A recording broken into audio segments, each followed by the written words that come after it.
Avez-vous déjà remarqué que certaines personnes semblent rayonner lorsqu'elles vous voient traverser une épreuve difficile? Carl Jung, le célèbre psychanalyste, a étudié ce phénomène durant des années, et il a découvert quelque chose de profondément troublant sur la nature humaine.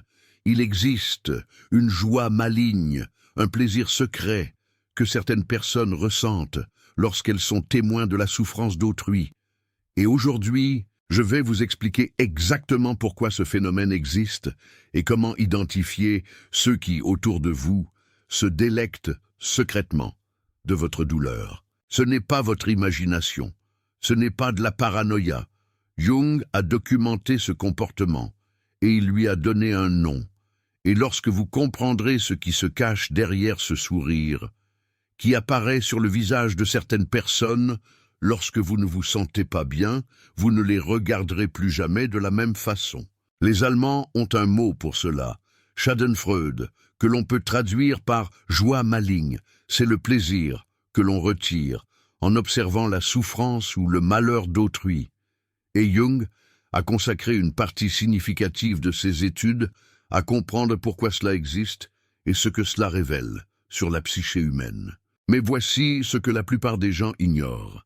La Schadenfreude, la joie maligne, n'est pas simplement de la méchanceté gratuite, c'est un symptôme. Le symptôme de quelque chose de beaucoup plus profond, qui se déroule dans l'inconscient de celui qui ressent ce plaisir. Et ce quelque chose est intimement lié à ce que Jung appelait l'ombre. Laissez-moi vous expliquer comment cela fonctionne. Chaque personne possède une ombre, c'est la partie de nous-mêmes que nous rejetons, les désirs que nous n'osons pas avouer, les traits de caractère que nous détestons, les émotions que nous réprimons. Jung disait que l'ombre est la personne que vous préféreriez ne pas être. Maintenant, lorsqu'une personne a une ombre particulièrement chargée, notamment d'envie et de rancœur, cette ombre a besoin d'être soulagée. Elle a besoin, d'une manière ou d'une autre, de s'exprimer. Et l'une des façons les plus courantes est à travers le plaisir face à la souffrance d'autrui. Voici comment cela se passe. Disons que quelqu'un vous envie profondément, envie votre vie, votre succès, vos relations, votre sérénité. Cette envie est stockée dans l'ombre, parce que la personne ne peut pas admettre qu'elle la ressent. Ce serait trop laid, ce serait honteux. Alors, lorsque quelque chose de mauvais vous arrive, l'ombre de cette personne a enfin un moment de soulagement. L'envie est temporairement satisfaite. Vous n'êtes plus au-dessus. Vous souffrez, et cela, de manière déformée et inconsciente, permet à cette personne de se sentir mieux avec elle-même. Jung expliquait que cela n'est pas nécessairement conscient. La personne peut même ne pas réaliser qu'elle ressent du plaisir face à votre souffrance. Elle peut même croire, sincèrement, qu'elle se soucie de vous. Mais le corps ne ment pas. Le sourire apparaît, les yeux brillent, d'une manière différente. L'énergie change. Et si vous êtes attentif, vous le remarquez. Maintenant, je vais vous montrer les 5 signes qui indiquent que quelqu'un ressent de la joie maligne, Schadenfreude, à votre égard, et soyez attentifs, car ces signes sont subtils mais révélateurs. Le premier signe est le changement d'énergie. Lorsque vous partagez de mauvaises nouvelles, observez comment la personne réagit. Lorsque vous racontez quelque chose de négatif qui vous est arrivé, une personne qui se soucie véritablement de vous va manifester une préoccupation immédiate. Elle va se rapprocher, elle va proposer son aide, son énergie va baisser en même temps que la vôtre. Mais la personne qui ressent de la joie maligne aura une réaction différente. Pendant une fraction de seconde, avant de mettre son masque de compassion, vous allez percevoir quelque chose. Cela peut être un haussement rapide des sourcils, un relâchement des épaules, une élévation presque imperceptible des commissures des lèvres. C'est le corps qui réagit avec soulagement avant que l'esprit ne puisse contrôler. Jung appelait ces micro-réactions des fuites de l'inconscient. Ce sont des moments où la vérité s'échappe avant d'être censurée par la persona sociale. Le deuxième signe est la qualité des questions que la personne pose au sujet de votre problème. Lorsqu'une personne se soucie réellement de vous, les questions sont orientées vers l'aide. Comment puis-je vous aider? De quoi avez-vous besoin? Y a-t-il quelque chose que je puisse faire? Mais lorsque quelqu'un ressent un plaisir secret face à votre souffrance, les questions sont orientées vers les détails. Elles veulent en savoir plus sur le problème, non pas pour aider, mais pour savourer. Combien avez-vous perdu? Comment exactement cela s'est-il passé? Qu'ont dit les gens? C'est comme si elles collectaient des informations pour les revivre mentalement, plus tard. Soyez attentifs à cela. Il existe une énorme différence entre les questions de préoccupation et les questions de curiosité morbide. La première veut résoudre, la seconde veut consommer. Le troisième signe est la façon dont la personne se comporte après que votre problème est résolu. Disons que vous traversiez une crise et que vous avez réussi à la surmonter. Quelqu'un qui vous soutenait sincèrement va célébrer votre rétablissement, va manifester son soulagement, va se réjouir avec vous. Mais la personne qui ressentait de la joie maligne aura une réaction étrange lorsque vous irez mieux. Elle peut sembler moins intéressée par vous, moins disponible.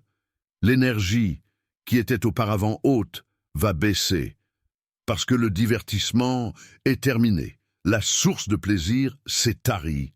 Vous êtes revenu à votre état normal, et cela ne lui sert plus à rien. Certaines personnes vont même tenter de minimiser votre rétablissement, dire que ce n'était pas si grave, que vous avez exagéré, que d'autres personnes traversent des choses pires. C'est l'ombre qui tente de diminuer votre victoire, parce que votre victoire est la défaite de son envie. Le quatrième signe est la mémoire sélective concernant vos mauvais moments. La personne qui ressent de la joie maligne va se souvenir avec des détails surprenants, des choses négatives qui vous sont arrivées. Elle va mentionner des échecs anciens lors de conversations. Elle va rappeler des erreurs que vous avez commises il y a des années. Elle va raconter vos histoires de souffrance, comme si elles étaient un divertissement. Cela se produit parce que ces moments étaient déplaisants pour elle, et nous nous souvenons, avec plus de clarté, des choses qui nous ont donné du plaisir. Votre souffrance a été stockée dans sa mémoire, comme un bon moment. C'est pourquoi elle accède à ces souvenirs avec tant de facilité. Jung dirait que cette personne utilise vos défaites comme carburant pour son propre ego fragile. Chaque fois qu'elle se remémore votre échec, elle se sent mieux face à ses propres échecs. Le cinquième signe est peut-être le plus perturbant. C'est la tendance à saboter votre bonheur. La personne qui ressent de la joie maligne ne veut pas seulement être témoin de votre souffrance. Elle veut la créer. Cela peut se manifester de manière subtile. Un commentaire négatif lorsque vous êtes heureux. Un doute semé concernant une décision que vous avez prise. Une information révélée au mauvais moment.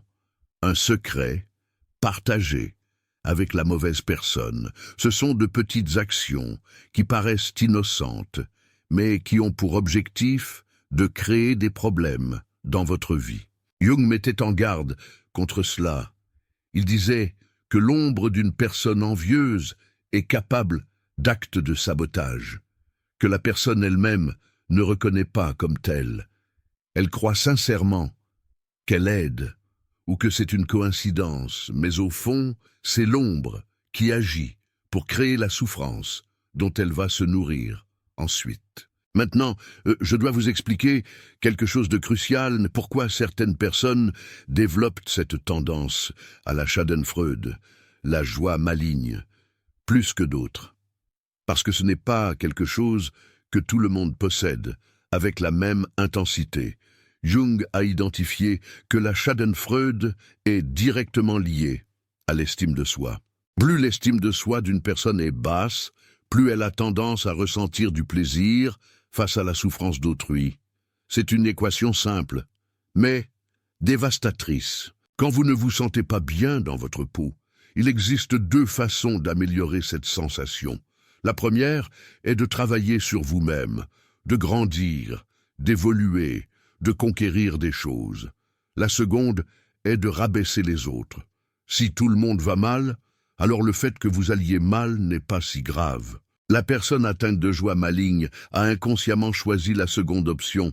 Au lieu de s'élever, elle préfère que les autres descendent. C'est plus facile, cela demande moins d'efforts et offre un soulagement immédiat, même si temporaire. Jung appelait cela le nivellement par le bas, la tendance à vouloir que tout le monde soit au même niveau médiocre, afin que personne ne se démarque. Et quand quelqu'un se démarque, la personne atteinte de joie maligne attend avec impatience sa chute. Il existe également une composante de justice distordue. La personne qui ressent du plaisir face à votre souffrance croit souvent que vous le méritez, que d'une certaine manière, vous avez trop, que la vie a été injuste en vous donnant des choses qu'elle n'a pas. Alors, quand vous souffrez, elle a l'impression que justice est faite. C'est complètement irrationnel, mais l'ombre n'est pas rationnelle. Elle opère par émotion pure et non par logique. Et l'émotion dit que si vous avez quelque chose qu'elle n'a pas, vous méritez de le perdre. Maintenant, je vais vous apprendre à identifier si vous êtes dans le radar de quelqu'un qui ressent de la joie maligne. Parce que parfois, la personne le cache si bien qu'il est difficile de la détecter, jusqu'à ce que vous prêtiez attention au schéma. Le premier test est le test du succès. Parlez à cette personne de quelque chose de bien qui vous est arrivé. Une réussite, une bonne nouvelle, une victoire. Et observez la réaction immédiate, pas la réaction 5 secondes plus tard, quand elle a déjà eu le temps de mettre le masque, la réaction de la première seconde. Si la réaction sincère est la joie, vous allez le voir dans les yeux. Les yeux sourient en même temps que la bouche. Si la réaction sincère est un inconfort déguisé en joie, vous allez voir une déconnexion. La bouche sourit, mais les yeux ne suivent pas. Il peut même y avoir un rapide rétrécissement des yeux avant que le sourire n'apparaisse. Le second test est le test de la vulnérabilité. Tu as partagé quelque chose qui vous préoccupe, une peur, une insécurité, quelque chose qui vous rend vulnérable. Et observez ce que la personne fait de cette information. Une personne qui se soucie de vous va garder votre vulnérabilité avec soin. Elle ne l'utilisera jamais contre vous. Elle ne la mentionnera jamais devant les autres. Elle ne fera jamais de blagues à ce sujet. Une personne qui ressent de la joie maligne va, à un moment donné, utiliser cette vulnérabilité. Cela peut être une mention casuelle qui vous met mal à l'aise. Une blague qui n'est pas drôle, une révélation à des tiers qui n'avaient pas besoin de savoir. Elle va trouver un moyen de transformer votre vulnérabilité en divertissement ou en arme. Le troisième test est le test du temps. Observez le schéma sur plusieurs mois ou années. Quand vous allez bien, comment est la relation? Quand vous allez mal, comment est la relation? Si, constamment, la personne est plus présente, plus intéressée, plus disponible quand vous souffrez que quand vous prospérez. C'est un signe clair. Jung croyait davantage au schéma qu'aux événements isolés. Un événement peut être une coïncidence, 2 événements peuvent être un hasard, mais un schéma répété au fil du temps révèle la vérité de la personne. Maintenant, je vais vous donner les stratégies de protection, parce que savoir que quelqu'un ressent du plaisir face à votre souffrance n'est que le commencement. Vous devez savoir quoi faire de cette information. La première stratégie est la diète d'information. Vous arrêtez d'alimenter l'ombre de cette personne avec des détails sur votre vie, surtout des détails sur vos problèmes. Si elle vous demande comment vous allez, la réponse est « toujours bien, merci ». Si elle insiste pour en savoir plus, vous changez de sujet. Cela fonctionne parce que la joie maligne a besoin de matière, elle a besoin de détails, elle a besoin de contexte. Si vous ne fournissez pas de carburant, le feu ne peut pas brûler. La personne peut être frustrée par votre manque de transparence, mais c'est son problème, pas le vôtre. La deuxième stratégie est l'inversion d'exposition. Au lieu de cacher vos succès à cette personne, vous faites l'opposé. Vous partagez plus sur vos réussites que sur vos problèmes. Chaque bonne nouvelle devient un sujet de conversation. Chaque victoire est célébrée ouvertement. Cela peut sembler contre-intuitif, mais cela fonctionne pour deux raisons. Premièrement, cela force la personne à gérer son inconfort à plusieurs reprises, ce qui finira par la faire s'éloigner. Deuxièmement, cela lui nie le plaisir qu'elle recherche. Si vous ne partagez que des choses positives, elle n'a pas de souffrance à consommer. La troisième stratégie est le distanciement émotionnel. Vous maintenez la personne dans votre vie si nécessaire, mais vous supprimez l'accès émotionnel. Les conversations restent superficielles. Les rencontres restent brèves. Vous n'êtes plus jamais vulnérable en sa présence. Jung dirait que vous protégez votre soi du contact avec l'ombre d'autrui. C'est comme porter des gants quand on manipule quelque chose de toxique. Vous pouvez être proche, mais vous ne vous laissez pas contaminer. La quatrième stratégie est la plus difficile, mais aussi la plus libératrice. C'est la compassion informée. Vous comprenez que la personne qui ressent de la joie maligne souffre, qu'elle a une ombre lourde, que son estime de soi est si basse qu'elle a besoin de la souffrance d'autrui pour se sentir moins misérable. Cela ne signifie pas tolérer le comportement. Cela ne signifie pas s'exposer aux dommages. Cela signifie que vous arrêtez de le prendre personnellement. Vous arrêtez de vous sentir trahi ou blessé. Vous comprenez que ce n'est pas à propos de vous. C'est à propos de la douleur interne que cette personne porte et ne sait pas comment gérer. Jung a écrit que tout ce qui nous irrite chez les autres peut nous amener à une compréhension de nous-mêmes. La personne qui ressent du plaisir face à votre souffrance révèle sa propre blessure. Et quand vous voyez cela, elle perd le pouvoir de vous affecter. Maintenant, je dois parler d'un aspect que peu mentionnent, la possibilité que vous aussi, vous ressentiez parfois de la joie maligne, parce qu'il serait hypocrite de prétendre que cela n'existe que chez les autres. Jung a été très clair à ce sujet. Tout le monde a une ombre. Tout le monde a de l'envie à un certain niveau. Tout le monde a déjà ressenti, au moins une fois, une petite satisfaction face au malheur de quelqu'un. Cela fait partie de la condition humaine. La différence réside dans ce que vous en faites. La personne saine reconnaît le sentiment quand il apparaît et questionne. Pourquoi est-ce que je ressens cela? Qu'est-ce que cette personne a que je désire? Qu'est-ce que cela dit de moi? La personne qui vit dans la joie maligne ne questionne pas, elle consomme simplement. Elle n'examine pas sa propre ombre. Elle ne travaille pas sur sa propre envie. Elle utilise la souffrance d'autrui comme distraction permanente de ses propres problèmes. Alors, si vous vous êtes déjà surpris à ressentir du plaisir face au malheur de quelqu'un, ne vous jugez pas immédiatement. Utilisez cela comme information. Qu'est-ce que cette personne représente que vous aimeriez avoir? Que pouvez-vous faire pour travailler sur ce désir au lieu d'attendre que l'autre perde? Jung croyait qu'intégrer l'ombre était le travail le plus important d'une vie. Et une partie de ce travail consiste à reconnaître les impulsions les moins nobles que nous avons et à les transformer en connaissance de soi. Il existe également un autre aspect important concernant les personnes qui ressentent de la joie maligne, que je dois mentionner. Elles se regroupent souvent. Elles trouvent d'autres personnes qui partagent le même plaisir secret et forment des alliances. Vous avez probablement déjà vu cela se produire. Un groupe de collègues qui semblent n'exister que pour médire des autres. Des membres de la famille qui se réunissent pour commenter les échecs de ceux qui ne sont pas présents. Des amis qui célèbrent davantage les malheurs d'autrui que leurs propres réussites. Ces groupes sont des chambres d'écho pour la joie maligne, un endroit où la personne peut exprimer sa satisfaction face à la souffrance d'autrui et être validée par d'autres qui ressentent la même chose. Jung dirait que c'est l'ombre collective en action. Si vous identifiez que vous êtes la cible d'un de ces groupes, la situation est plus sérieuse. Parce que maintenant, ce n'est pas seulement une personne qui prend plaisir à votre souffrance, c'est un groupe entier qui en fait un passe-temps. Les ragots circulent, les informations sont partagées, et vous devenez un divertissement collectif. La stratégie ici est radicale.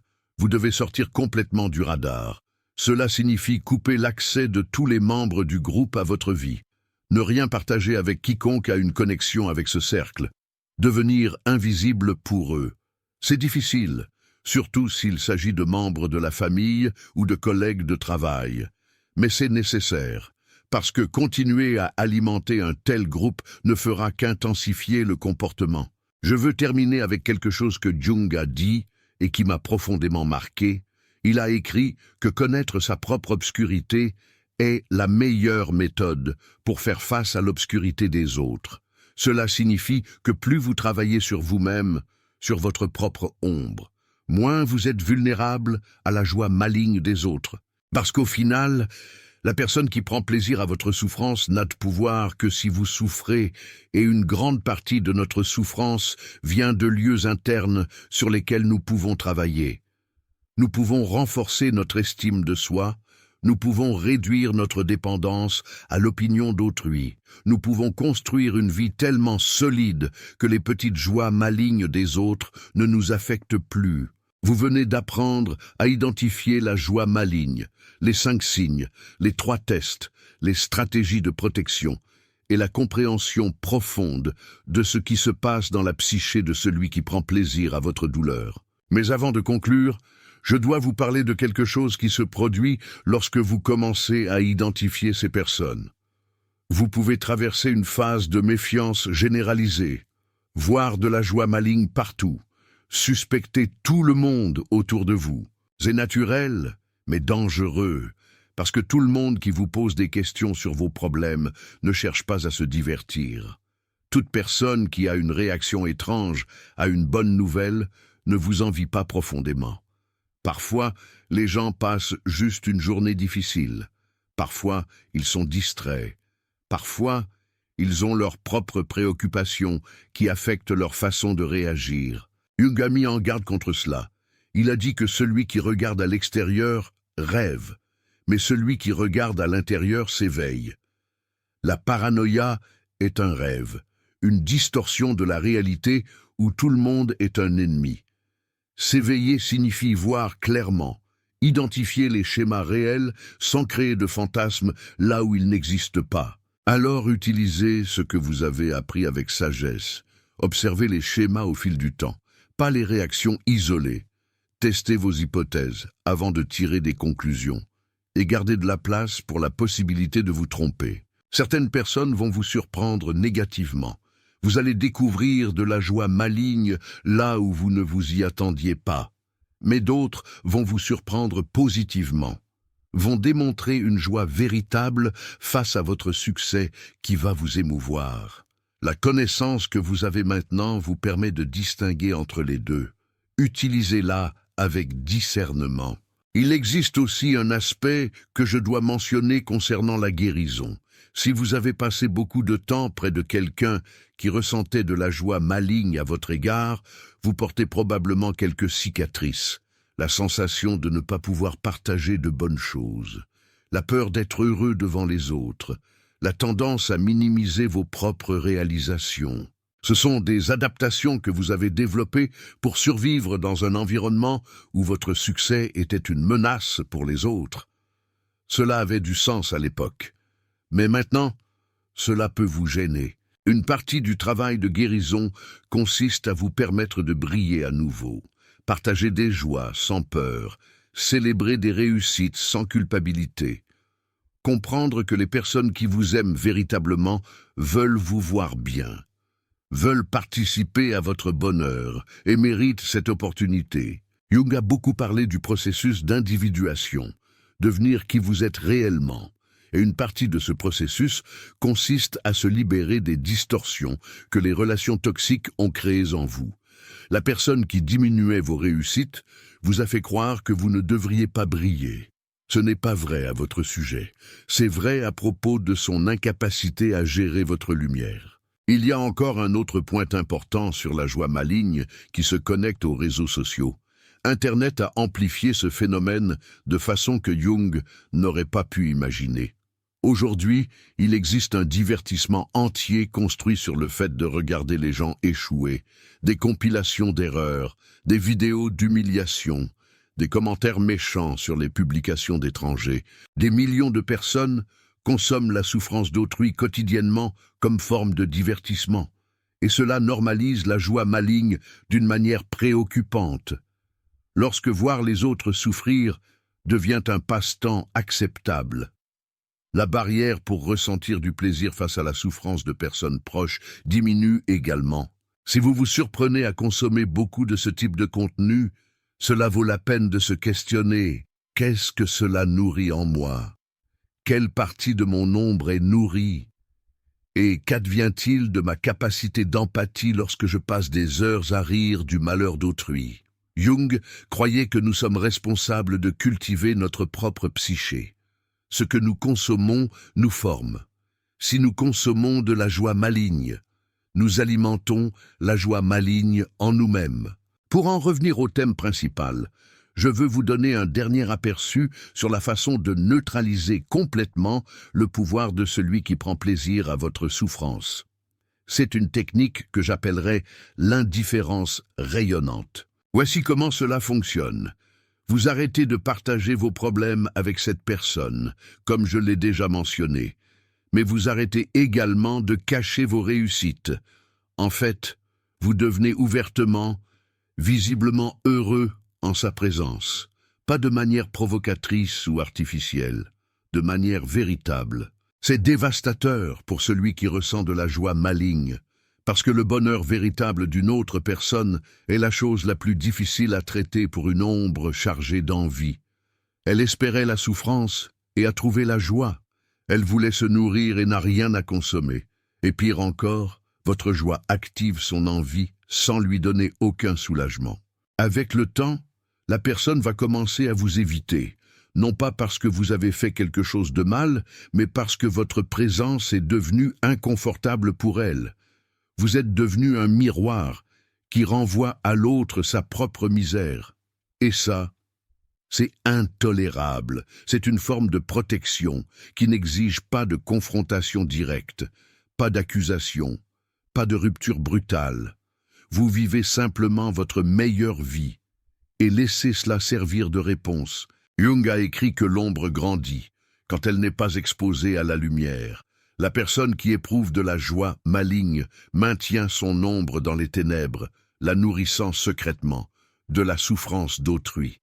Votre bonheur expose cette ombre à la lumière, et dans la lumière, elle se ratatine.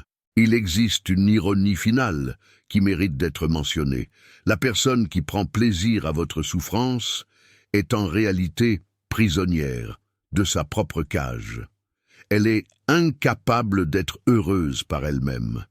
Elle a besoin que les autres aillent mal pour se sentir relativement bien. Cela signifie que son bonheur dépend entièrement de circonstances extérieures qu'elle ne contrôle pas. Pendant ce temps, vous avez la capacité de cultiver un bonheur intérieur, de trouver de la joie dans vos propres réalisations, de célébrer sans avoir besoin que les autres échouent. C'est une liberté que la personne atteinte de joie maligne ne possède tout simplement pas. Alors, d'une certaine manière, vous avez déjà gagné, non pas en la faisant souffrir en retour, mais en ayant accès à une forme de bonheur qu'elle ne connaîtra jamais tant qu'elle restera enfermée dans ce schéma. Cette connaissance que je vous partage peut transformer la façon dont vous naviguez vos relations. Elle peut vous éviter de faire confiance à ceux qui, secrètement, espèrent votre échec. Elle peut vous libérer de la culpabilité de rayonner. Et elle peut vous donner de la compassion pour les personnes qui sont piégées dans un cycle d'envie et de rancœur. Si vous sentez que ce contenu vous a protégé et vous a ouvert les yeux, le super thanks juste en dessous est votre façon de dire que ce type de vérité compte, que vous valorisez la connaissance qui révèle ce qui est caché. Chaque soutien permet à plus de personnes de prendre conscience de ces schémas. Maintenant, vous savez, le sourire qui apparaît quand vous allez mal n'est pas votre imagination. Et la personne derrière ce sourire révèle plus sur elle-même que sur vous. Votre douleur est le miroir où elle cache ses propres blessures. Racontez-nous dans les commentaires, avez-vous déjà remarqué quelqu'un qui semblait plus heureux quand vous étiez en souffrance? Quel a été le moment qui vous a donné cette certitude? Votre histoire peut aider d'autres à reconnaître le même schéma et à se protéger.